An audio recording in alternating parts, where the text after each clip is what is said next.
하나님께 주신 말씀을 봉독하겠습니다. 요한일서 3장 13절부터 24절의 말씀까지.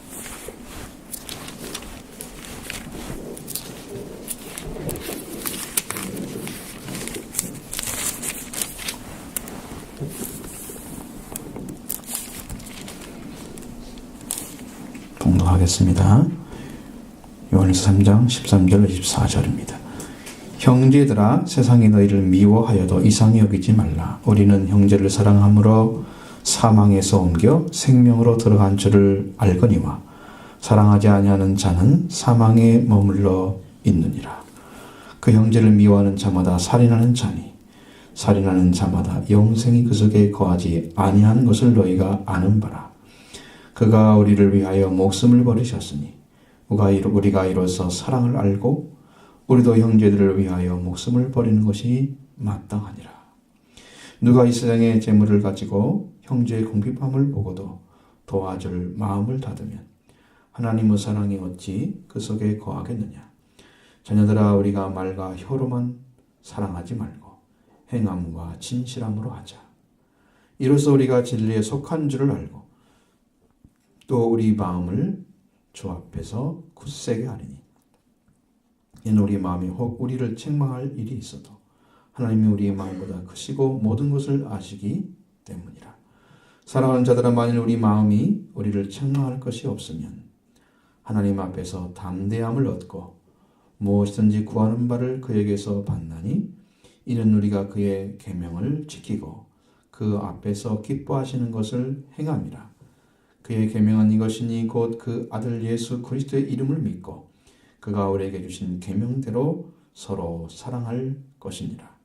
그의 계명을 지키는 자는 주 안에 거하고 주는 그의 안에 거하시나니 우리에게 주신 성령으로 말미암아 그가 우리 안에 거하시는 줄을 우리가 아느니라.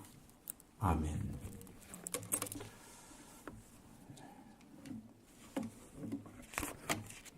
오늘은 계명을 지키는 자 어떤 축복이 있는지에 대해서 말씀을 드리려고 합니다. 우리가 계명에 대한 이야기 성경에 많이 나와 있었고 말씀을 많이 드렸습니다. 계명이라는 게 뭐냐? 그러니까 여러분 너무 어렵게 생각하지 마세요. 계명 그러면 막 복잡한 어떤 용어가 있는 것처럼 이렇게 상상을 하지 마시고, 계명은 영어로 말하면 commandments라고 했습니다. 이건 권위 있는 자에서 말해진 어떤 권위의 말씀, 또는 명령 이런 것입니다. 권위 있는 자. 그래서 우리는 권위 있는 자를 이제 성경에서 우리 의례적으로 쓰고 있는 것은 하나님에 의해서 쓰여지고 있죠. 그 하나님의 명령이나 그 명령을 기록한 율법을 가리키는 거예요. 그걸 계명이라. 그럼 명령을 준다, 지정한다, 위임한다 이런 어원을 가진 말이 미츠와라는 말입니다. 헬라어로서는 엔톨레라고 말합니다. 이게 대표적인 용어죠. 그래서 구약 성경에서 모세오경, 여러분의 무슨 우리가 모세오경이라 잘 쓰지 않지만 현대어는 오경에 의해서 요약된 두 가지 계명이 뭐냐? 신약에서 하나님을 사랑하고 이웃을 사랑하라 이 말씀으로 예수님이 요약해 놨는데, 그것에 의해서 성경이 아주 뚜렷하게 보여집니다. 그러면 그 요약에서 예수님이 주신 계명이 뭐냐? 다시 그것은 사랑하는 일이다 하는 것이죠. 예수님의 계명은 사랑을 하는 것이 목적입니다. 이 밖에 신약에서는 인간의 어떤 명령이나 교훈에 대해서도 쓰여지고 있기도 하고요. 훈계나 권한 그런 용어로 쓰입니다. 그것이 쓰임에 의해서 이렇게 바꿔지는 거지 사실 내용은 똑같은 거예요. 그 원어에서는 수종의 그런 계명이란 말로 그런 원어들이 있지만 다 한마디로 말하면 미츠와가 아주 가장 중요한 계명이라는 뜻입니다. 이건 181회가 구약에 사용되고 있습니다. 계명이란 말로 쓰여있고 아니면 규례라고 써 있습니다. 그래서 그 규례라는 말을 제가 찾아보니까 거기에는 그 규례보다는 명령이란 말을 써야 되겠어요. 느헤미야 10장 32절 같은 경우 거기는 명령이라는 말 써도 충분히 이해가 되는데 왜 규례로 했는지 생각을 해봤는데 번역하는 자의 어떤 그런 제 생각이 있었을 것입니다. 자, 이것은 이제 차와라는 동사에서 온 말입니다. 그래서 차와라는 동사가 458에 써 있는데 성경에 이건 명하다는 말이에요. 명령하다는 얘기예요. 명령하다. 그러니까 커맨드예요. 그다음 멘트가 붙은 거예요. 그리고 이 말이 명령하는 말, 하나님이 이렇게 하라 이렇게 명령하는 말로 계명을 들으면 좋아요. 그럼 여기가 이해가 딱 되시죠? 그렇게 해서 변함없이 생각하십시오. 하나님이 우리 명령한 거다 이것은. 그러면 우리는 명령 받은 자예요. 그건 그걸 받은 걸 지키는 거죠. 그걸 계명이라는 걸 써요. 구약적인 의미인데 이건 신약적인 의미는 엔톨레라고 그렇게 써 있는데 헬라어 명사입니다. 이것은 계명, 명령 이런 말로 다 번역이 되어 71레가 신약에 써져 있습니다. 이 단어도 역시 엔텔러라고 해서 명령한다는 말, 당부한다, 가르친다. 거기에서 온 거예요. 미츠와의 번역어예요. 동일한 말이죠. 여러분은 지금 예수 그리스도의 명령 혹은 하나님의 명령이 가장 큰 것이 무엇인가를 듣는 거예요. 그걸 듣고 그것을 지키면 하나님이 어떠한 사랑으로 우리한테 가져오는가 그 길을 지금 가르쳐 주려고 해요. 신약에서 가장 큰 계명, 명령 이건 뭐냐? 그건 사랑하라는 것입니다. 신약이 그래서 이제 예수님이 행하신 모든 방법은 사랑입니다. 그 핵심 안에는 사랑이 들어있습니다. 사랑하는 말씀을 토대로 해서 예수님은 이 인류를 구원하시는 큰 역사를 완성하신 거예요. 그래서 하나님의 사랑으로 오신 예수님이 이 땅에서 죽을 자를 살리는 일을 행하심으로 참된 사랑을 나타내신 거죠. 그 사랑을 우리가 받아들였습니다. 하나님께서 우리를 살리러 오셨다. 그 사랑을 받아들인 사람의 삶의 결과가 뭐냐? 우리도 서로 사랑하는 자가 되는 거예요. 그러니까 사랑을 받은 사람은 사랑을 하고 사랑을 못 받은 사람은 사랑하지 못하는 것입니다. 우리가 육신의 부모에게도 사랑을 많이 받은 자들은 따뜻하잖아요. 사람이. 사랑을 못 받으면 차갑잖아요. 여러분 그런 온도가 차이를 여러분 아시나요? 스스로에 대해서. 나는 온도가 차가운지 따뜻한지. 근데 하나님의 사랑도 우리에게 오면은 분명한 결과가 나타나요. 하나님의 사랑이 오면 결과가 나타나. 그게 뭐냐? 그 결과는 사망에서 생명으로 옮겨지는 역사가 나요. 우리 영적인 부분이 주인이 바뀌는 거예요. 위치가. 하나님이 지배하지 않는 영적인 더러운 악한 영의 세계에서 생명의 세계로 옮겨지는 거예요. 그리고 죽었던 내가 생명으로 옮겨지는 거예요. 이런 변화가 있어요. 영적인 변화가. 그러니까 내가 지금까지 하나님을 알지 못했던 것들이 이제 그렇게 되니까 하나님 사랑을 받아들이니까 알아지는 거예요. 하나님이 알아지고 예수 그리스도가 구주인 걸 분명히 알아지고 확실하게 믿고 증언할 수가 있는 거예요. 받아들인 사람. 그 받아들임으로써 온 결과입니다. 그래서 우리가 성제를 사랑하는 자만 사망에 있지 않고 생명에 들어갔다 하는 것을 가르쳐주죠. 자, 13, 14절 먼저 읽어보겠습니다. 형제들아 세상이 너희를 미워해도 이상히 여기지 말라. 우리는 형제를 사랑으로 생명에서 생명으로 들어간 줄 알거니와 사랑하지 않은 자는 사망에 머물러 있느니라. 아멘. 요한은 사랑과 미움을 대비적으로 사용해서 형제를 사랑하는 자와 미워하는 자가 무엇이 다른가를 분명히 말씀해 줍니다. 먼저는 세상은 사랑을 가진 자를 미워한다는 거예요. 이상하죠? 왜 사람들이 예수 믿는 사람을 싫어할까요? 예수 믿는 사람을 싫어하는 이유 중에 예수 믿는 사람이 예수를 믿는 게 아니고 예수를 빙자해서 자기 걸 취하려고 하는 이기적이고 기복적인 신앙을 가진 그런 사람들, 욕심장이들. 그렇게 만들어놨기 때문에 비판하는 눈도 있을 것입니다. 그것은 이제 잘못된 방식이죠. 그런데 하나님의 사랑을 가지고 정말로 사랑으로 다가가는데 미워하는 거예요. 이건 참된 사랑인데 미워해. 그런데도 예수님, 여기서 성경은 분명히 이상히 여기지 말라. 이상히 여기지 말라. 그런 것입니다.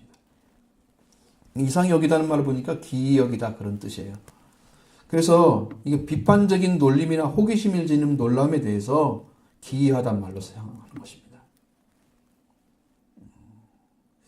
왜 그런 사랑이 나타나는지에 대해서 전혀 이해할 수 없는 자들은 그것이 자기 본질과 안 맞기 때문에 미움을 가지고 있어요. 그래서 예수를 믿는 것에 대해서 사람들은 기본적으로 싫어하는 것을 가지고 있는 거예요. 예수를 믿는 것에 대해서. 그걸 보면서 놀라지 말라는 거예요. 뭐 큰 문제가 생긴 것처럼, 어떤 문제가 생긴 것처럼 그렇게 생각하지 말라는 거죠. 그럼 세상과 우리가 무엇이 다를까요? 분명히 대비되죠. 우리와 세상은 다른 것이에요. 우리는 어떤 자를 우리라고 부르느냐? 성경에서 형제를 사랑함으로 사망에서 생명으로 옮겨진 사람들, 그들을 우리라고 부릅니다. 그러나 그 밖에 있는 하나님의 사랑을 받아들여서 형제를 받아들이지 않고 하나님의 사랑 가운데 있지 않는, 그래서 여전히 사망에 머물러 있는 사람들, 세상이라고 부릅니다. 그러나 생명을 얻은 사람은 형제를 사랑합니다. 하나님의 사랑이 회복되어서 하나님의 사랑을 그 마음에, 사랑이 우리 마음에 부어졌기 때문에 우리가 그 사랑이 부활됐어요. 생명은 어떻게 얻을 수 있습니까? 여러분, 생명은 예수님 말씀하신 것처럼 하나님의 사랑으로 보내신 그 예수 그리스도가 부활의 생명이십니다. 내가 온 것은 생명을 얻게 하고 또 풍성히 얻게 하려고 오셨다고 말씀하셨습니다. 그리스도로 말미암아 부활을 입은 사람들이 성령을 받고 언제 들어가죠? 생명 얻은 자입니다. 왜? 생명은 성령과 함께 일하십니다. 생명을 얻다 그러면 성령이 오셔야 돼요. 생명은 성령과 하나된 관계 안에 있습니다. 하나님의 씨앗이 떨어진 거예요. 생명의 씨앗이. 성령이 오신 거예요. 예수님도 어떻게 태어났습니까? 인류 가운데 마리아에게 성령으로 태어나셨죠? 성령으로 씨앗이 오셨죠? 성령으로 시작해서 열매가 나오는 거예요. 말씀이에요, 그것이. 말씀과 성령은 일치하는 것입니다. 그래서 성령을, 그리스도의 그 속에 은혜를 가지고 오셔서 성령께서 오시면 죄를 제거하시고 예수 그리스도의 큰 은혜가 우리한테 임하도록 하십니다. 그러니까 우리가 성령 받으면 그 은혜가, 그 사랑이 넘치는 걸 이제 경험하게 됩니다. 그 속에 은혜를 받고 그러면서 성령이 우리 안에 부어집니다. 그럼 성령이 오면 뭐가 생기느냐? 하나님의 씨앗으로 들어간 사람들이에요. 하나님의 자녀로. 그래서 성령이 오면은 뭐가 생기냐? 로마서 5장 5절에 보면 소망이 우리를 부끄럽게 아니함은 우리에게 주시는 성령으로 말미암아 하나님의 사랑이 우리 마음에 부은 바 됨이니. 이렇게 말씀하십니다. 자, 이거 보세요. 우리에게 주신 성령으로 말미암아 하나님의 사랑이 우리 마음에 부은 바 되었다고 했어요. 분명하게 말씀하시죠. 성령이 오시면 사랑이 부어지는 것입니다. 하나님의 사랑 부어져요. 충만하게 부어집니다. 성령이 충만할수록 사랑이 넘치는 거예요. 성령이 충만하라. 성경에서 계속 명령하는 것은 너희는 술 취하지 말고 성령의 충만을 받으라. 그렇게 명령하죠. 성령이 부어지면 사랑이 부어지기 때문에 사랑이 회복되고 사랑이 더 커지고 그분과 함께 들어가면 하나님의 사랑은 깊은 데까지 들어가는 거예요. 그래서 그 은혜 가운데 뿌리가 받게 되면 그 사람이 생명을 살리는 일을 하는 거예요. 그러나 반대로 하나님께 돌아오지 않아서 예수 그리스도의 십자가 부활의 그 말만 거룩한 옷을 입지 못한 사람, 하나님의 사랑을 갖지 못하고 있습니다. 사랑과 미움은요, 정반대의 자리에 서 있는 거예요. 사랑을 가진 자는 미움을 가질 수가 없습니다. 반대로 미움을 가진 자는 사랑을 가질 수가 없어요. 그런데 사랑도 나오고 미움도 나온 사람은 뭐예요? 설익은 것이죠. 덜 익은 거죠. 깨어지지 않아서. 제가 수요일에 말씀드린 것처럼 분명하게 우리들이 말씀에 죽지 아니하면 그는 위험하다. 사울이 그렇게 세움받고 그렇게 버림받았습니다. 하나님 말씀도 주시고 왕의 자리에 세우시고 온갖 은혜를 다 받았어요. 그럼에도 불구하고 그는 하나님을 떠납니다. 그렇게 될 수도 있다는 거예요. 두려운 것입니다. 수요일 설교 여러분 들어보십시오. 진짜 하나님께서 아주 놀랍게 명쾌하게 가르쳐 주셨습니다. 너무나 정확하게. 그건 제 원고에도 없는 거예요. 제가 만든 거 아닙니다. 근데 그것을 이해하지 못하는 신앙을 가진 사람들은 계속해서 그 반복되는 여러 가지 문제들을 안고 있으면서 해결하지 못해요. 그래서 이게 어떻게 하면 방법이 없는 거예요.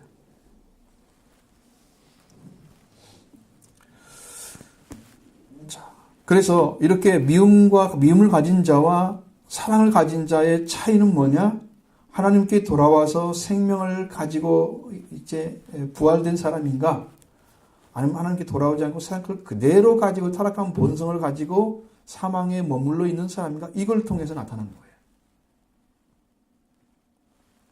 하나님과 올바른 관계로 돌아온 자만이 사랑이 회복된다. 그에게 성령께서 오셔서 생명을 주신다. 예수님의 생명을 갖다 주시는 거예요. 생명의 성령의 법에 오시는 거예요. 그리스도를 통해서 주신 완성된 겁니다. 그건. 따라서 모든 성도들은 하나님께 돌아와야만 합니다. 그래야 여러분들이 영혼이 하나님께로서 살아나서 예수 그리스도의 생명이신 예수 그리스도로부터 받는 생명, 그 생명을 가지게 되는 거예요. 생명을 소유하게 되는 것이죠. 그것은 예수님의 생명을 가지고 우리한테 오시는 분이 누구냐? 성령님이세요. 그래서 성령은 아버지와 아들을 증거해 주시는 분. 아버지의 사랑과 예수 그리스도의 은혜가 뭔가를 가르쳐 주는 분이에요. 성령이 오시면 알죠. 여러분들은 회개하고 성령을 받으셔야 할 이유. 그럼 성령을 받고 그렇게 생명이 살아난 자가 되면 그 다음에는 생명이 살아난 사람은 이제 우리라고 하는 아까 말씀드린 우리와 세상 관계 우리라고 하는 자리에 들어오셔서 그때부터 사랑하는 자가 되는 거예요. 그때부터 서로 사랑하라 아무리 외쳐도 서로 사랑하지 못합니다. 생명에 들어오지 못한 사람은 사랑할 수가 없어요. 그 반대 하나님께 돌아오면 생명이 들어오면 생명이 들어온 사람 생명 안으로 사망에서 생명으로 옮겨진 사람들은 사랑하지 말라고 미워해도 사랑합니다. 그 본질이 바뀌었기 때문에 나오는 게 틀려요. 입에서 나오는 말이나 이 생각 자체가 틀려요. 근원이 하나님께 있는 거예요. 그 사람은.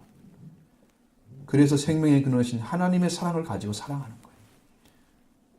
사랑하지 말라고 합니다. 안 돼요. 그게 사랑할 수밖에 없는 거예요. 본성이 다른 거래요. 사망에 머물러 있으면 이렇게 됩니다. 다른 사람은 죽일 수는 있지만 살리지 못하는 자리에 서게 돼서 모두가 서로 죽고 상처받고 그렇게 살면서 세상을 원망으로 가서 쌓여다가 그 심령이 그냥 한으로 남게 우리나라 한이란 말 있잖아요. 한만 남게 되고 그냥 죽는 거예요. 세상 사람들은 그렇게 살아가고 있습니다. 사실은 너무 불쌍한 사람들이에요. 우리가 주님의 사랑을 깊이 갖게 된다면 눈물이 나죠. 좀 멸망받으면 안 될 사람이 멸망받고 있다. 살려야 할 대상인데 그 사람이 죽어가고 있는 거예요. 슬프죠. 돌이키지 않고 신앙생활 하는 모습을 보면 제가 우울증이 와요. 여러분을 바라보면서 나 그걸 느낀 건 처음이에요. 하나님 그런 마음을 주시죠.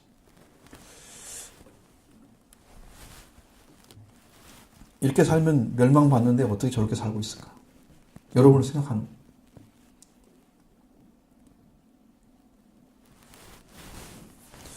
그래서 자기를 말씀 앞에 굴복지켜서 분명히 부인해야 됩니다. 그러나 그렇게 말씀에 순종하지 않고 계속하면 그 사람은 말씀에 굴복시키지 않는 그 사람은 자기를 부인하는 말씀을 지금 그 말씀에 불순종하고 있는 거예요. 자기를 부인하라고 말씀하셨잖아요. 자기를 부인해야 십자가를 칠 수 있는 거예요. 그래 예수님 따라가는 사람들이에요.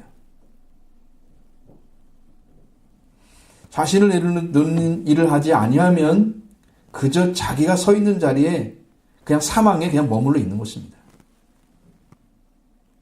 우리는 형제를 사랑함으로 세상이 우리와 미워함을 받을지라도 그럴지라도 우리는 요한 서신을 받는 요한 공동체에 들어가야 돼. 요한의 말씀을 따라서. 그 요한 준 말이 아니죠. 하나님께 명령하신 거. 하나님만이 풍성한 은혜를 경험한 사람. 사랑도 충만하고 생명도 충만한 그 예수 그리스도를 직접 손으로 만지고 듣고 그와 함께 살고 있는 사람이에요. 요한은. 이런 경지의 성경을 쓸 수가 없어요. 이런 위치의 말씀을 할 사람이 없어요. 세상에. 그럼 형제를 사랑하지 아니하는 자는 어떤 삶을 살고 있을까 하는 것을 가르쳐 줍니다. 15절 보십니다. 그 형제를 미워하는 자마다 살인하는 자니 살인하는 자마다 영생이 그 속에 거하지 아니하는 것을 너희가 아는 바라. 여러분 딱 봐서 사랑하지 않고 있구나 이렇게 생각하는 사람. 형제를 사랑하지 않는 삶을 사네. 그냥 막 사네. 인간적이네. 이렇게 살아가는 그런 신앙인들의 모습 안에는 뭐가 있을까요? 사랑이 없다는 거죠. 사랑이 없는 거예요. 형제를 사랑하지 않는, 미워하는 자는 살인자다. 그랬습니다. 여러분 성경에 지난주에 말씀드린 가인이 아벨을 죽인 거. 그걸 보십시오. 그것은 살인하고 말았죠? 그 안에 하나님과 올바른 관계에 돌아오지 않았기 때문에 그는 형제를 사랑하고 지키는 자를 쓰지 않았습니다. 형제를 죽였습니다. 그리고 악한 자리에 서 있으면서도 그걸 몰라요. 자신. 하나님의 말씀에 불순종하면서 불행한 자리에 떨어진 자신을 증명하는 거예요.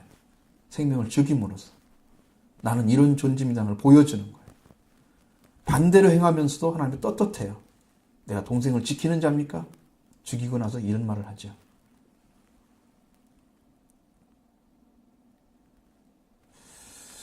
철면피 같은 느낌이 들죠? 그 영적인 부분이 마비된 거예요. 성경은 이것을 화인 맞았다 그럽니다. 이 사람은 도저히 돌아올 수 없는 그런 관계로 계속 들어가고 있는 거예요. 제가 사울을 보면서 그런 느낌이 드는데 그런 삶에 들어갈 수도 있는 거예요. 그래서 가인은 결국 멸망의 자식 태어나는 그런 조상이 됐습니다. 스스로를 불행한 자다. 나는 불순종하는 자를 증명하는 거예요. 형제를 죽임으로써. 마태복음 5장 21절부터 22절에 보면 옛사람에게 말한 바 살인치 말라. 누구든지 살인하면 심판을 받게 되리라.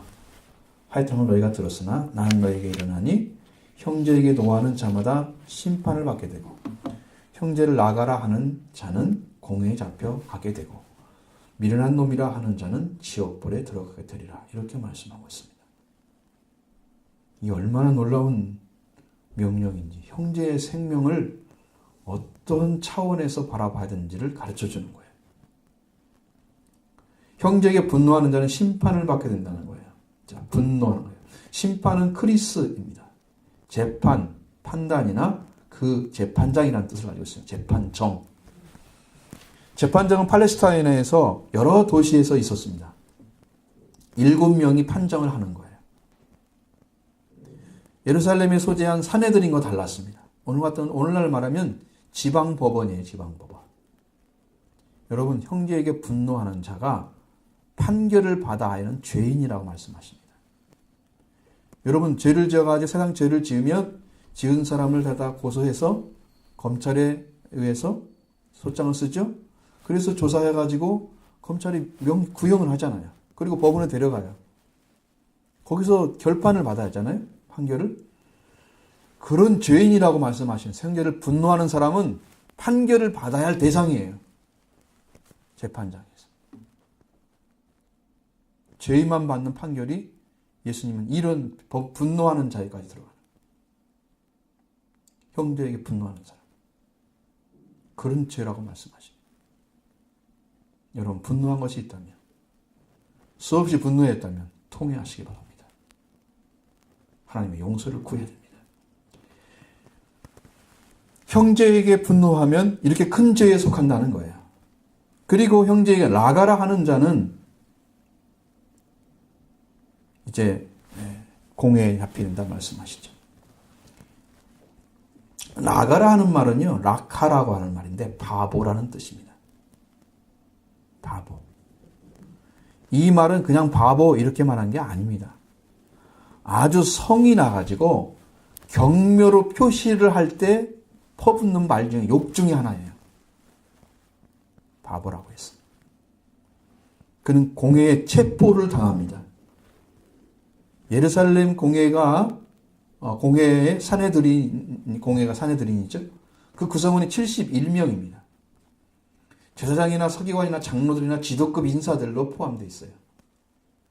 그 사내들은 최고 유대인의 의회입니다. 유대인들을 세속적인 모든 일과 종교적인 일들을 거기서 관할했다 그럽니다. 거기에 잡혀간다는 거예요. 오늘날 말하면 대법원에 해당되는 거예요. 여러분 경멸의 표시로 바보라고 했어요. 화가 나가지고 막 화나면 무슨 말을 못해. 무슨 말을 하면 잡혀가야 돼요. 내가 화나면 뭘 말을 못해. 이런 말 하잖아요. 성경은 용납이 안 했어요. 그런 말 하면 사망에 머물러 있는 사람이 하는 얘기예요. 화나면 무슨 말 못해. 그게 말이 돼요?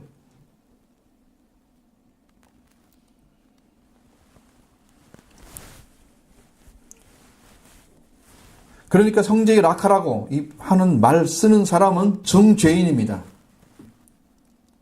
대법원 지방법원, 고등법원 이렇게 올라가가지고 대법원 가는데 이 사람은 대법원에 직접 잡혀가는 거예요. 그렇게 큰 죄예요. 여러분 사람을 무시하고 함부로 대하고 했던 모든 죄 기억나면 통회하시기 바랍니다. 이게 미워하는 방식이 얘기하는 것입니다. 그리고 형제를 향해서 미련한 놈이라는 자는 지옥불에 들어간다고 말씀하십니다. 이 말의 뜻은 뭐냐면 어리석은 자다라는 뜻이에요. 우둔한 이런 말입니다. 근데 사실적으로는 어떻게 쓰였냐면 이 불경스러운 놈이나 아니면 불신앙적인 녀석 이렇게 얘기하는 거예요. 그런 욕을 하게 되면 지옥불에 들어간다. 판결은 이미 끝났어. 판결이 이미 끝났다는 얘기예요. 그러니까 지옥불에 들어가죠. 하나님이 판단하지도 않고 그냥 지옥불에 들어가는 사람은 없어요. 판단이 끝나야만이 들어가는 거예요. 결판이 났기 때문에. 지옥불에 들어갑니다. 형제에 분노하는 것 왜 나오느냐? 인간의 악한 기질 때문에 나오는 것입니다. 자기가 안 죽어서. 자기가 안 죽었기 때문에. 그냥 입에서 나오는 대로 하는 말. 분노하고 하는. 그러니까 이것은 의에 대한 분노하고 다른 것입니다. 의분은 있어야 됩니다. 성경에 보면 예수님도 의분을 냈어요. 성전을 더럽혔을 때 예수님이 분노하사 채찍을 만드셔가지고 다 쫓아내는 거 봤죠? 거기는 의의 분노예요. 예수님 화낸 거 아니에요. 의를 행하기 위해서 말씀하시고 계신 거죠. 행동하고 계시는 거예요. 그런 것이 없는 사람은 또 바보죠. 옳지 않은 것에 대해서 그냥 다 옳지 않은 것으로 그래도 뭐 어쩔 수 없어. 그 분노하면 안 돼. 그런 차원이 아니라는 거죠. 여러분 그렇게 판단력이 없는 사람들이 없죠. 그건 할 수 있죠. 여기는 여러분의 잘못을 해서 나타나는 그런 분노를 얘기하는 것입니다. 여러분의 잘못된 마음에서 나오는 그런 악한 기질들을 통해서 락하라고 이 불경스러운 놈이라고 이렇게 하는 이런 사람들이 그런 경멸의 말 내가 지금 잘못하고 있는 게 말이에요. 나의 잘못된 말. 그런 것 때문에 이루어지는 거예요. 내가 옳지 못하기 때문에 되어진 말들. 분노에 찬 말. 바보라고. 사내들에게 잡혀 판결을 받아야 돼. 중범죄. 불경스러운 놈이다. 불신앙적 놈이라 욕하는 것. 영원한 불지옥에 떨어지는 것. 그렇게 인간을 미워하는 방식이 있다는 거예요. 악한 기질, 여러분 죽지 않으면 우리가 지옥의 길을 면할 길이 없습니다. 형제를 미워하는 마음은 형제의 생명의 가치를 내 생명의 가치라는 사실을 모르는 데서 오는 것입니다. 내가 영원한 생명을 얻었으면 생명을 얻은 자의 눈으로 보고 있어요. 그래서 사랑하는 것이고요. 내가 사망에 머물러 있으면 사망을 가진 눈으로 보는 거예요. 저 생명의 가치. 물질도 돈도 없네. 뭣도 없네. 그 인간의 욕심에 가진 것으로 판단하는 거예요. 사망에 속한 사람들은. 생명의 가치는 안 보죠. 육신의 가치를 갖고 보는 거예요. 그렇게 보니까 다 미흡죠. 나보다 못한 사람은 짓밟고 싶죠. 우습게 보죠. 생명의 가치를 잃어버린 사람은 자기의 생명의 가치를 가진 그 가치관을 갖고 보기 때문에 다른 사람의 생명을 짓밟아버려요. 그래서 미워하는 자가 되는 거예요. 내가 생명에 들어가지 못하면 다른 사람도 역시 생명에 들어가게 할 수는 없는 것이다. 살려낼 수가 없다. 하는 걸 말씀해 줍니다. 자, 여러분은 어떤 삶을 살고 있습니까? 참된 사랑이 우리에게 표현되어서 가르쳐 줬습니다. 참된 사랑은 그리스도의 사랑입니다. 16절을 봅니다. 그가 우리를 위하여 목숨을 버리셨으니 우리가 이로써 사랑을 알고 우리도 형제들을 위하여 목숨을 버리는 것이 마땅하니라. 그리스도께서 우리를 위해서 목숨을 내놓으셨습니다. 이 버리셨단 말은 내놓았다는 거예요. 목숨을 내놓으셨어요. 예수님은 섬김을 받으러 온 게 아니고 섬기는 자로 오셨다. 자기 목숨을 섬기되 대속물로 사용하도록 내어놓으셨습니다.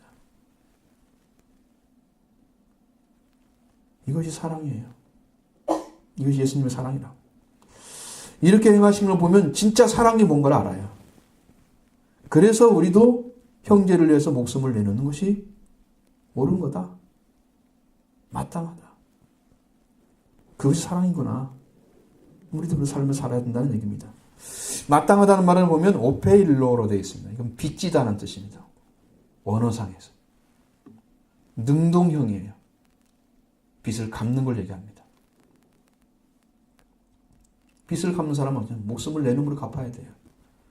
우리가 하나님의 사랑을 뻔히 받으면 빚진 자가 돼요. 바울은 그걸 알았습니다. 로마서 1장 14절에 보면 바울은 헬라이나 야만이나 지혜 있는 자나 어리석은 자나 해겐 다 내가 빚진 자라 이렇게 얘기하고 있습니다. 하나님의 큰 사랑을 받은 사람일수록 빚을 많이 지고 있어요. 빚진 걸 모르는 사람들은 빚 갚으려고 사람들을 위해서 일하지 않죠. 그저 나만 위해서 일하는 거예요. 하나님의 사랑을 받은 사람은 빚을 갚으려고 해요. 하나님의 사랑이 빚이에요. 우리가 빚진 자입니다. 내가 그렇게 받을 수 있는 자격이 있는 사람이 아니었어요. 근데 하나님 나를 그렇게 취급해 주셨어요. 그래서 바울은 시간이 되면 나는 할 수만 있으면 로마에 있는 너에게도 복음을 전하기로 원한다. 복음에 불타 있는 거예요. 빚을 졌기 때문에 그 사랑을 어떻게든 전해줘야 되기 때문에 빚진 자가 됐습니다. 바울 자신은 예수님을 믿는 자를 박해했던 사람입니다. 도저히 하나님께 돌아올 수 없는 자리에 서서 예수 믿는 사람을 박해했던, 학대하고 그를 폭력을 행사했던 사람. 그런데 그를 구원해 주시고 사도로 세우셔서 큰 일을 행하게 하시는 그 은혜를 경험하게 됩니다. 그는 정말로 빚진 장을 알았습니다. 내가 이런 자격이 없는 사람인데 이런 은혜를 받고 있구나. 은혜를 깊이 아는 사람은 빚진 자가 되는 거예요. 빚을 졌습니다. 그래서 목숨을 걸고 목숨을 내놓고 복음을 증거하는 것입니다. 그 목숨을 내놓는 그 빚진 자의 삶, 예수님의 삶을 우리가 대신 살아가는 거예요. 예수님의 삶을 사는 거예요. 빚진 자는 빚을 갚아야 되죠. 그래서 예수님은 용서를 받은 자는 용서를 해야 되기 때문에 우리가 우리에게 죄진 자를 용서한 것처럼 우리 죄를 용서해 주십시오. 이렇게 꼭 기도하도록 하신 것입니다. 이해가 되시나요? 왜 거꾸로 기도하는 거 아시죠? 우리가 죄를 용서해야만 용서하도록 그렇게 기도를 하잖아요. 우리 기도에는, 주기도문에는. 그렇지만 거기에는 이미 주님이 죄를 용서하셨기 때문에 받은 은혜가 있기 때문에 용서를 하는 거예요. 그래서 용서를 받고 용서하고 그래서 하나님 용서한 것이 다 하나가 되는 거예요. 그렇죠? 하나님의 은혜, 예수 그리스도, 그리고 용서해야 할 사람, 용서 받을 사람이 삼위일체가 되는 거예요. 이렇게 완전하게 서로 되어져야 죄 용서가 완성되는 것이죠.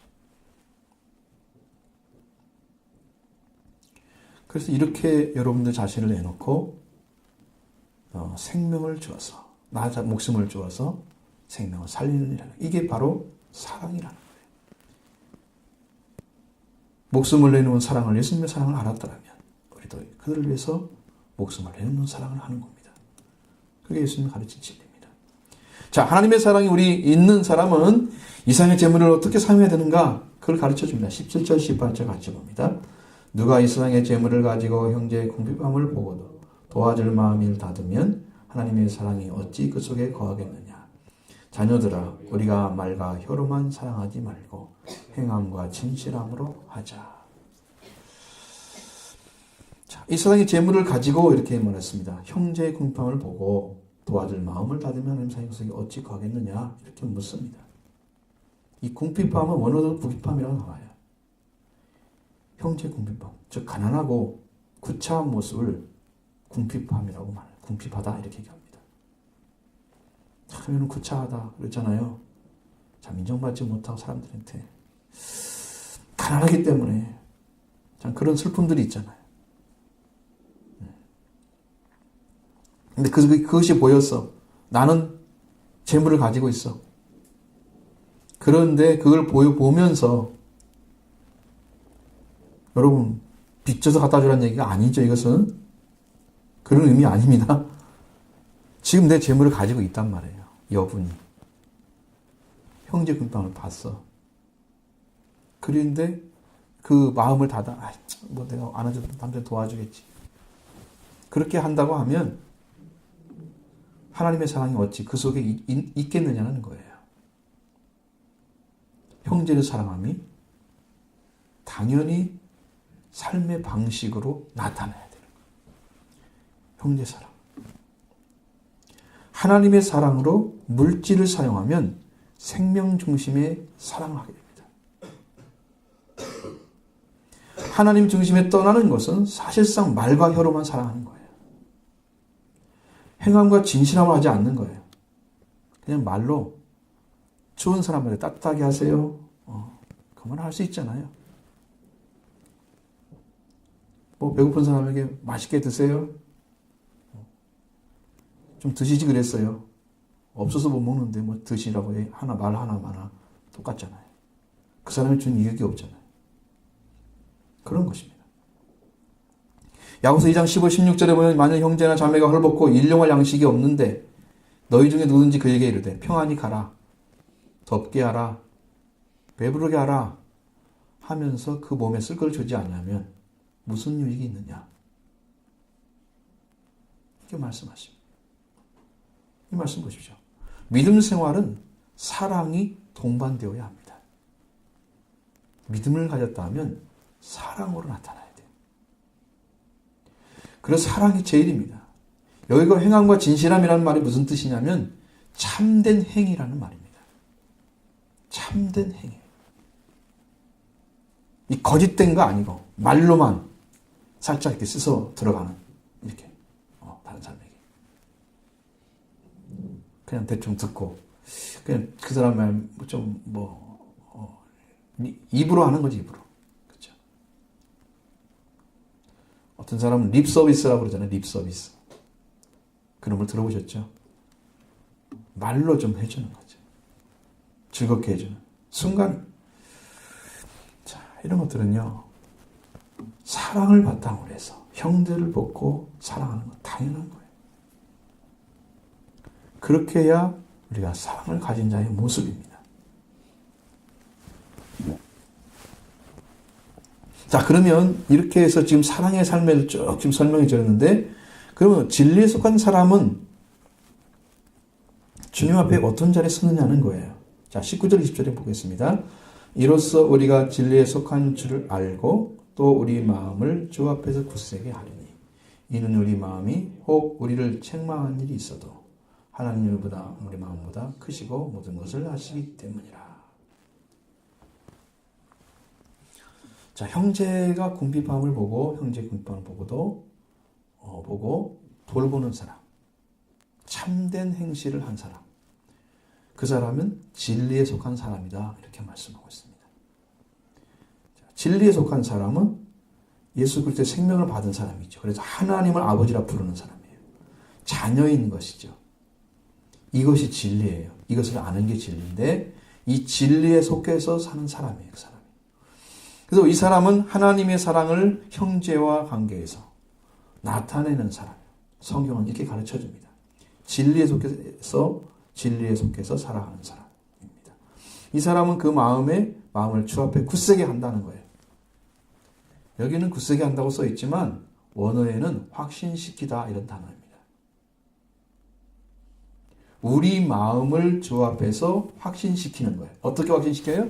나는 진리에 속한 하나님의 자녀로 하나님과 나와 관계는 부모와 자녀의 관계처럼 이런 영적 관계가 맺어져서 나는 하나님의 아버지라 부르는 자녀자에서 살아가는 사람으로 확신시켜요. 여러분 자신도 확신시킬 수 있는 삶을 사셔야 돼요. 우리가 책망할 일이 좀 있다고 해도 하나님은 그걸 다 그 삶을 말씀에 순종하는 그 삶을 통해서 하나님이 그걸 다 보고 계시기 때문에 우리 마음보다 크시기 때문에 하나님이 그걸 용납해 주시는 것이죠. 받아들여 주시는 거예요. 그런데 이제 그거보다 더 중요한 부분이죠. 더 중요한 게 있습니다. 하나님께서 우리가 진리에 속한 자로 삶을 살아가고 있음을 우리 마음을 주 앞에서 확신시켜질 것이다. 미래형입니다. 자, 그래서 우리는 우리의 마음이 혹 책망할 일이 있어도 하나님은 우리의 마음보다 크시고 모든 걸 아시기 때문이라.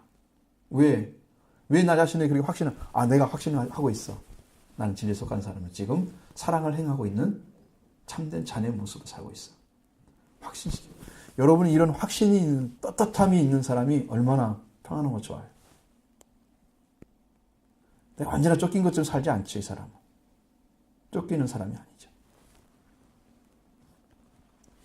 하나님께서 우리를 받아주시는 자리에 일단 쓴 사람이에요. 이 사람은 신앙이 올바로 시작된 사람이에요. 이제 삶으로. 지금까지 믿는 것에서 머물러가지고 이게 어떻게 믿었냐, 이 믿는 것을 지금 행동하기 이전에 믿는 걸 해결해야 되는데 이제 믿는 걸 해결하는 사람들은 이제는 사랑의 삶을 살아야 돼요. 자, 이렇게 행하면서 만일 우리 마음에 책망할 것이 없다면 하나님 앞에 담대함을 얻고 무엇인지 구하는 걸 받게 된다. 이게 놀라운 축복이 여기 나와 있습니다. 21절로 22절 같이 봅니다. 사랑하는 자들아, 만일 우리 마음이 우리를 책망할 것이 없으면 하나님 앞에서 담대함을 얻고 무엇인지 구하는 바를 그에게서 받나니 이는 우리가 그의 계명을 지키고 그 앞에서 기뻐하시는 것을 행함이라. 여러분, 책망할 것이 있어도 하나님은 그 진리에 속한 사람인 것을 어때요? 우리 마음을 확신시킬 수 있다고 그랬죠. 그런데 이 자녀의 마음에 찾아가지고 돌아와서 우리 마음이 우리를 책망할 것이 없게 되는 자리였었다면 하나님 앞에 이것은 나를 확신시키는 게 아니라 하나님 앞에 담대함을 얻는다고 그래요. 그리고 무엇이든지 구하는 바를 그에게 받는다는 거예요. 기도에 즉각 응답하시는 거예요. 하나님은 어느 때는요, 말하기 전에 아시더라고요. 내가 말하려고 하는데 생각 시작하는 그 순간에 하나님이 이미 다 들으셨더라고요. 내가 말하려고 하면 벌써 답을 주세요. 그냥 즉각 오는 거죠. 하나님의 사랑을 받은 자로서의 자기 목숨을 내놓고 형제를 사랑하면서 이상의 재물을 가지고 형제의 궁핍함을 보고 참 사랑을 전하는 행위를 한 사람. 이 진리에 속한 사람이죠. 그런데 그 마음에 책망할 것조차 없는 거짓 없는 믿음을 가지고 참된 사랑을 실천한 사람. 그 사람은 하나님 앞에 담대함을 받는다. 그리고 무엇이든지 구하는 바를 다 얻는다고 말씀하십니다. 담대함은 하나님을 향한 담대함입니다. 이 담대함은 겁 없이 배짱이 두둑하다 이런 뜻이죠. 하나님을 신뢰함에 대해서 아주 굉장히 떳떳합니다. 하나님 나 믿고 있습니다. 여러분 떳떳함이 있나요? 마음에서 뿌듯하죠. 하나님 믿는 거. 하나님의 신뢰에서 오는 오류가 있거나 거짓이 없는 거예요. 하나님을 향한 그 마음은 성실함이 오기 때문에 큰 기쁨을 가지고 하나님과 함께 계시기 때문에 하나님과 함께 계시기 때문에 그 마음에 안심이 옵니다. 안심하죠. 그 정서적인 안정을 가집니다. 그리고 우리 안에 굳센 믿음과 소망이 생겨요. 이런 사람은요, 하나님을 향해서 부르짖을 수 있는 아버지라 부르짖는 그 자녀의 자리에 서야 되는 거예요. 담대함이 와요. 하나님, 우리 아버지십니다. 이 말할 때 그래, 네 아버지다. 이렇게 말씀하셔야 하잖아요, 우리한테. 여러분이 아버지 불렀는데 아버지가 아무 말도 대답도 안 하시면 답답할까요, 답답할까요? 답답하시죠? 응? 불렀는데 아무 대답도 안 하면 답답하죠? 교류가 안 일어나잖아요, 지금. 교통이 안 되고 있잖아요. 그런데 하나님 우리 아버지. 그래, 내 아들아. 하나님이 바로 응답하세요. 하나님께 굉장히 친밀한 자리에 서 있는 사람이에요. 이 사람은 원하는 대로 무엇을 구하든지 다 주십니다. 받게 되는 거예요. 하나님의 필요를, 우리의 필요를 다 아셔서 채워지는 일들이 지각하게 일어나요. 요한복음 17장 5절에 보면 너희가 내 안에 있고 내 말이 너 안에 있고 무엇이 원하는 대로 구하라 그러면 이루리라 이런 말씀도 있어요. 자, 예수님 안에 있는 사람 그리고 예수님의 말씀이 우리 안에 있는 사람, 우리가 예수님 안에 있고 말씀이 우리 안에 있는 사람, 무엇인지 구하면 다 주신다 약속해 놨습니다. 그래서 원하는 대로 구하라 그러면 이루리라. 이런 담대함, 하나님과 관계 안에서 완전한 자유를 얻고 하나님의 보살핌과 섭리와 인도하심에 들어간 사람, 이 거룩한 자녀들이 허락하시는 은총입니다. 또한 구하는 바를 그에게서 받는다고 약속하십니다. 이 사람의 생활과 기도는 일치하고 있습니다. 여러분, 사람의 생활이 온전하게 말씀을 행하지 않으면 하나님이 온전하게 응답 안 하십니다. 그 영적인 상태가 하나님 관계가 다 밀착되어 있는 사람들은 금방금방 응답하시죠. 그 사랑의 마음을 가지고 형제를 사랑하는 그 삶을 지금 살고 있잖아요, 이 사람은. 삶을 살고 있기 때문에 하나님과 지금 살아가는 거예요, 함께. 그 사람은 응답해 주는 지점. 기도를 계속하고 응답 계속 오는 거예요. 이건 현재 시상으로 되어 있습니다. 지금 기도하는데 지금 오는 거예요, 응답. 구하는 바를 받는 의미가 그 뜻이에요. 그렇게 빨리 와요, 기도가.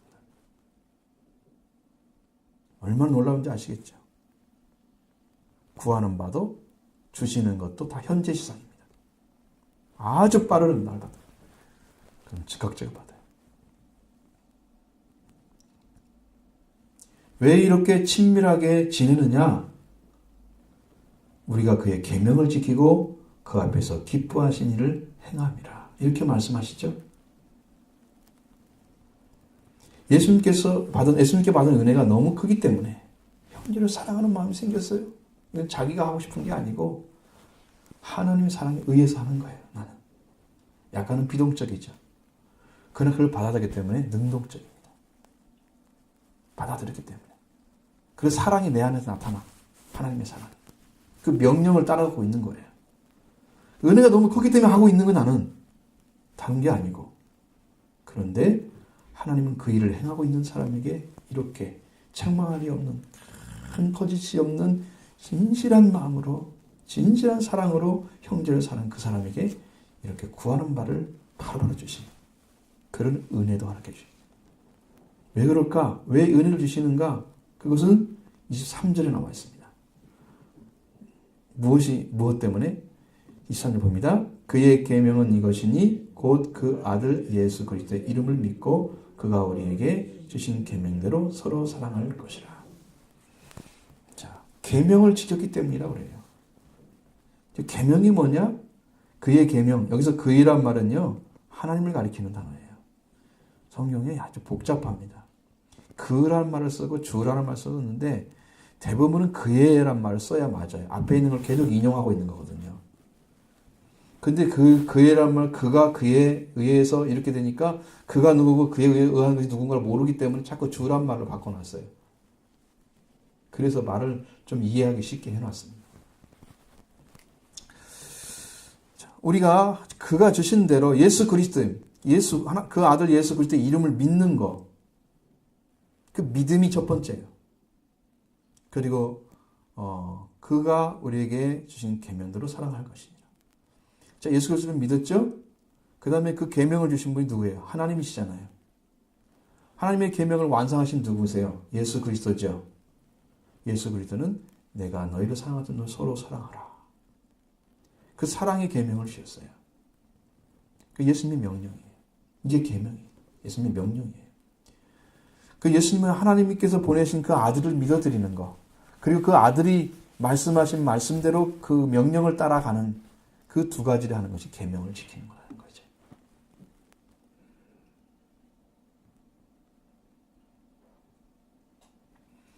그래서 그 사랑을 행하는 사람들은 어떤 삶이 이루어지느냐? 하나님의 사랑이 우리 가운데 완전하게 이루어져요. 성취돼요. 지지난 첫 번째 주일에 말씀드린 것처럼 요한일서 4장 12절에 나와 있는 말씀처럼 우리가 서로 사랑하면 하나님이 우리 안에 거하시고 그의 사랑이 우리 안에 온전히 이루어지느니라. 자, 사랑하면 하나님 우리 안에 거하신대요. 당연한 거예요. 왜냐하면 사랑이 어디서 나와요? 생명을 지으신 분과 관계 안에서 오는 거예요. 그러니까 하나님 안에서 오죠? 그 하나님을 받아들였더니 우리 안에 생명이 왔잖아요. 성령이 오셔서 가르쳐줬어요. 채워졌죠? 사랑해가지고 서로 사랑합니다. 서로 사랑해요. 그 사랑이 사랑하는 가운데서 서로 온전하게 이루어지는 거예요. 그러니까 여러분, 우리한테 이 말씀 하시는 것은 우리라는 말을 잘 이해를 하셔야 돼요. 여러분이 각 지역을 돌아다니면서 배고픈 사람 다 도와주라는 뜻이 아니잖아요. 우리나라에 배고픈 사람 많겠죠. 돈이 필요한 사람 얼마나 많겠어요. 상식적으로. 그 말이 아니잖아요. 지금 우리 안에. 그럼 형제에 관련된 것이니까 믿는 자가 먼저 중심이고 그 다음에 여러분의 이웃과 관계. 성경에 뭐라고 나와 있냐? 여러분을 가르치는 자와 모든 좋은 걸 함께 하라. 그 믿는 가정에게 더 잘하라고 가르쳐줍니다. 모든 자에게 잘하지만 믿는 가정이 더 잘하라. 이렇게 말씀하고 있어요. 그러니까 이제 우리부터 시작하는 거죠. 우리 안에 이것이 잘 되어 있어야 이것이 넘치면 밖으로 가져가는 거예요. 우리 안에도 잘 못하면서 밖에 도와주고 있다. 자, 좀 그런 방식도 있죠. 교회들마다 이런 방식도 있잖아요. 교회가 자립하지도 못하는데 선교를 하고 있는 교회들이 있어요. 대로 보면. 좀 반대로 하고 있는 거죠. 뭐 선교에 대한 비전을 심기 위해서 그렇다. 그것이 성공하면 좋지만 자기 교회 나중에 못 쓰게 되면 선교도 끝나질 거 아니에요. 의미 없는 얘기죠. 서로 사랑하는 것입니다. 서로 사랑하는 것이 중요해요. 왜냐하면 사랑은 홀로 할 수가 없는 거예요. 홀로 하는 사랑은 짝사랑입니다. 하나님은 우리를 짝사랑하신 거예요. 우리는 사랑하지도 않는데 내가 너를 사랑한다. 그 찾아오셨어요. 자신의 모든 걸 내어주셨어요. 아들을 준 것도 다 준 거예요. 더 이상 줄 것이 없습니다. 그게 사랑입니다. 하나님의 절대적인 사랑이 대상이고 세상, 이생의 사람에 속한 사람들이죠. 하나님의 사랑을 받아들일 때 참 사랑을 알게 됩니다. 이 사랑을 받은 자는 하나님의 자녀가 되어서 서로 사랑하게 되는 거예요. 이 관계성을 이제 여러분들이 이해를 하시고, 그럴 때 하나님의 사랑이 우리 안에 온전히 이루어집니다. 완전하게 되는 거예요. 하나님의 사랑. 여러분 가면 갈수록 사랑이 더 완전해진 걸 여러분이 느끼고 있다면 여러분은 사랑할 자격이 있는 사람들이에요. 점점 더 예수님의 사랑, 하나님의 사랑이 더 깊어지면 사랑을 나누어 주십시오. 그래서 그 사람도 사랑을 받게 하셔서 그 사람이 사랑하는 자리, 하나님을 사랑하는 자리에 서게 하시고, 그리고 서로 사랑하는 자리에 서게 하세요. 사실은 서로 사랑하는 자는 한 번에 시작하는 게 제일 좋아요. 제일. 너도 사랑하고 나도 사랑하고 똑같은 하나님의 사랑 안에서 하나가 돼서 사랑하는 거예요. 그게 가장 좋아요. 안전하고. 그러나 사랑이 부족한 사람한테 똑같이 사랑하라고 하면 사랑할 수가 없어요. 다툼이 일어나겠죠. 안 됩니다. 그래서 한쪽에 짝사랑처럼 사랑을 붓는 거예요. 하나님도 그렇게 하셨잖아요. 우리에게.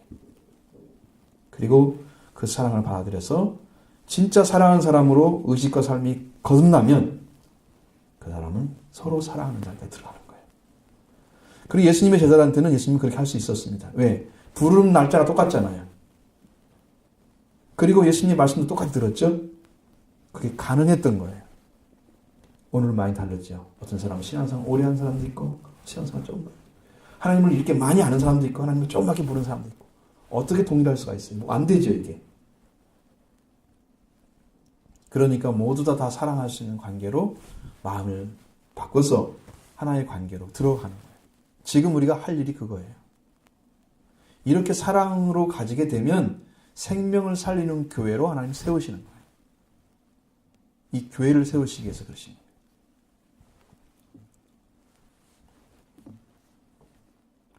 그래서 우리 교도님께 속한 성도들은 이 하나님의 사랑을 가지고 가정을, 그리고 교회와 이웃을, 그 넓혀서 나라와 민족을 사랑하는 그런 성도들로 성장해 가는 것입니다. 살아나는 방법은 서로 불쌍히 여기고 서로 용서하고 서로 사랑해 주는 거예요. 나눠주는 거예요. 나눠주는 거예요. 마음이 먼저 있어야 돼요.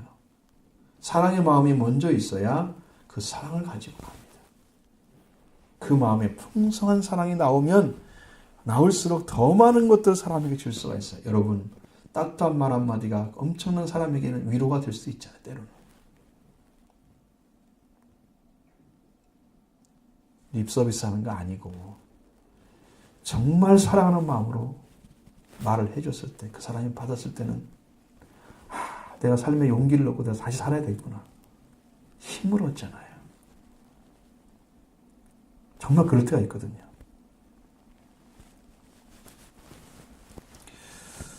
자, 이렇게 해서 예수 그리스도의 이름을 가슴 깊이 영접하고, 예수님의 이름을 영접하고 하나님 주신 계명대로 서로 사랑하며 하나님 기뻐하시는 일을 행하시기 바랍니다. 이렇게 하게 되면 우리 기도에 득잡고 응답하시는 사랑을 경험하게 될 것입니다. 그 계명을 지키는 자는 그 안에 머무른다 그랬어요. 그는 그의 안에 머무르고 그것을 성령으로 알게 된다. 자, 이게 무슨 말일까? 24절 보겠습니다. 그의 계명을 지키는 자는 주 안에 거하고 주는 그의 안에 거하시나니 우리에게 주신 성령을 말미암아 그가 우리 안에 거하시는 줄을 우리가 아느니라. 참 어렵잖아요. 제가 지금 말씀드린 것은 원어에 나온 그대로만 얘기해 드린 거고, 지금 우리는 여기에 주라는 말로 바꿔지고 그 안에란 말로 바꿔졌죠. 이해하기 좀 쉽죠. 그래서 언어를 바꾸죠. 하나님은 이 하나님 주신 계명은 이제 지키는 자는 하나님 안에 머무른다 그래요. 거한다는 말은 머무르다는 뜻입니다. 여러분, 내 말을 듣고 지켜야 내 안에 오는 거예요. 예수님을 사랑한다 그러면서 예수님 말씀을 지키지 않는 건 사랑하는 거 아닙니다. 예수님을 따른다 그러면서 예수님 말씀 앞에 정말 목숨을 걸지 않는 사람들은 사랑하는 거 아니에요. 자기를 부정하지 않는데 어떻게 예수님 말씀 따라가요? 자기를 부정하는 사람만 예수님을 따라갈 수 있습니다.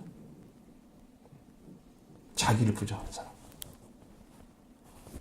왜? 그 말씀이 나를 주장하기 때문에 그 말씀에 의해서 내 생명을 줄 수도 있고 내놓을 수도 있는 거예요.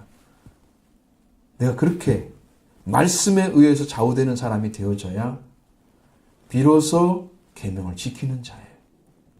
그러니까 그 생명 안에 하나님이 계시는 거예요. 그 사람은 어디 있느냐? 그 계명을 지키는 사람은 하나님 안에 살아가는 거죠.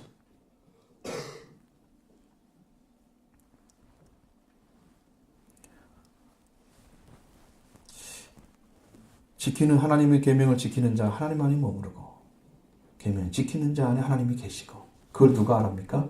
성령이 오셔서 가르쳐 주는 거예요. 성령께서 증거해 주십니다. 그러니까 성령이 언제나 함께 계시잖아요. 예수 그리스도 믿고 하나님 의지하는 자에게 성령이 오십니다. 당연한 거예요. 왜냐하면 그거 없이는 우리가 예수님도 믿을 수도 없고 주라고 고백할 수도 없어요. 예수님이 성령 오셔서 예수님이 주는 걸 가르쳐줘요. 확증시켜 주세요. 그리고 은혜도 갖다 주세요. 그건 예수님 그거 성경에서 다 나오는 얘기입니다. 영원한 보좌와 우리 함께 하십니다. 마가권에 누이신 여기 예수님. 그 예수님을 보고 천군 천사들이 노래했다고 그러죠.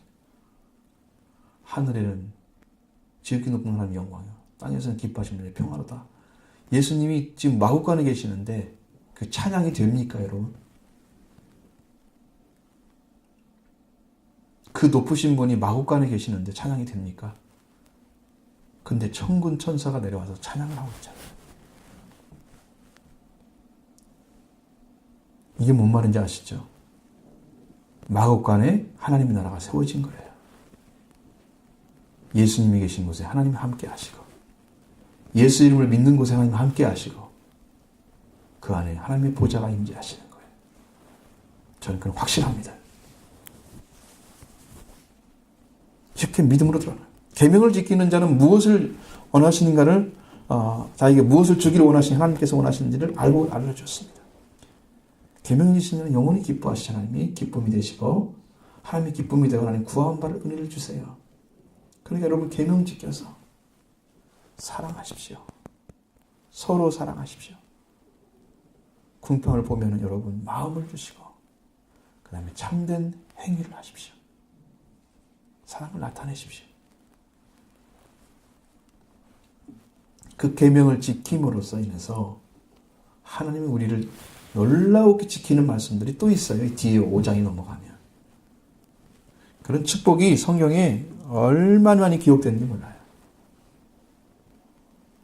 이런 복을 받고 그렇게 함으로써 우리 성도들이 모두가 하나 된 관계 안에서 이 생명 관계를 이루어갈 것입니다.